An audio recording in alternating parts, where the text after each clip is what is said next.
This slaughter pleases me. No act is more sacred than consecrating a site in the blood of one's enemies. The rest of the dam is fully under our control. A few pitiful holdouts remain, but their time is short. The general was the last source of concern. With their commander dead, the NCR will pull out of this region, allowing our conquest to continue westward unopposed for a time.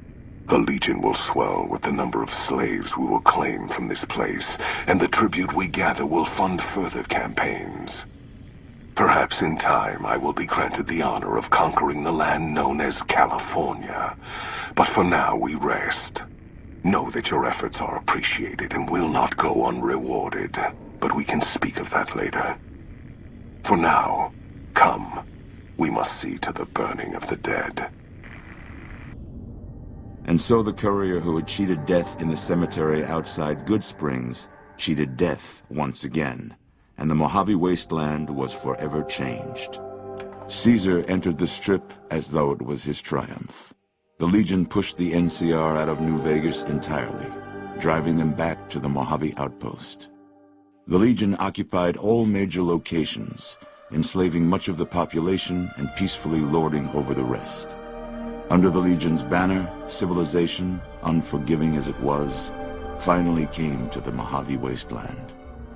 The Legion marched over the Hoover Dam with the help of one who was as brutal and merciless as the worst of them, the courier. Caesar honored him with a golden coin, minted in celebration of his contributions and distributed throughout the wasteland. Cautious after the boomers' display of power at Hoover Dam, Caesar chose to leave the boomers alone. The boomers remained isolated, but have been seen flying over the Mojave Desert from time to time. Buried beneath tons of rubble, the Mojave chapter of the Brotherhood of Steel was no more. Those few who were outside the Hidden Valley bunker when it was destroyed settled into new lives, or headed west to find a new chapter to join. The Fiends attacked Camp McCarran during the Second Battle of Hoover Dam and suffered heavy losses.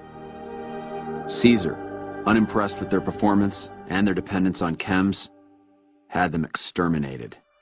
After the Legion's victory, Caesar, out of a strange respect for his old fellows, allowed the followers safe passage out of the wasteland.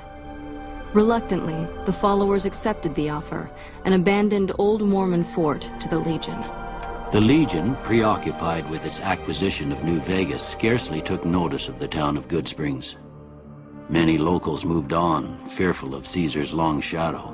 Only the old and the stubborn remained. As reward for their loyal service, Caesar forcibly integrated the great Khans into the Legion. The sick and elderly were killed. The women sold as wives to ranking officers, and the tribe's identity was annihilated. Though many great Khans mourned the death of their tribe, many more were ultimately satisfied with their revenge against NCR. With no cure for the Nightkin schizophrenia in sight, the disgruntled Nightkin left Jacobstown. Without a treatment, their insanity grew. The crazed Nightkin terrorized the wasteland, and Jacobstown suffered repeated reprisals from mutant-hating humans. In the end, the surviving mutants abandoned Jacobstown entirely, its existence quickly forgotten by the rest of the wasteland. After their victory at Hoover Dam, Legion troops rolled through Freeside. The Kings tried to fight back, but most were killed, and the rest fled into the wasteland. After Ray's brain was transplanted into Rex's cybernetic body, it took Rex some time to adjust to the old scrapyard dog's memories.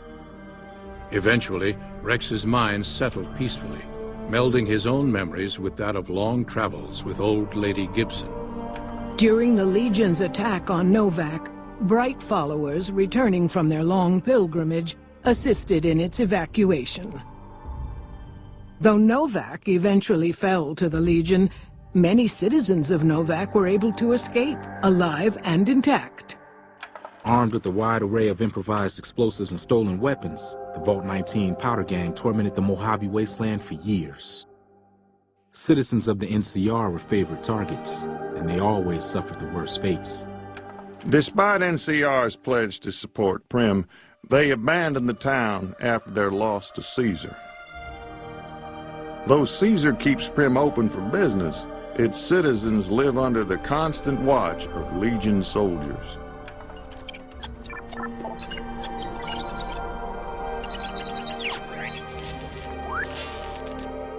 And so the Courier's Road came to an end, for now. In the new world of the Mojave Wasteland, fighting continued, blood was spilled, and many lived and died just as they had in the old world. Because war never changes.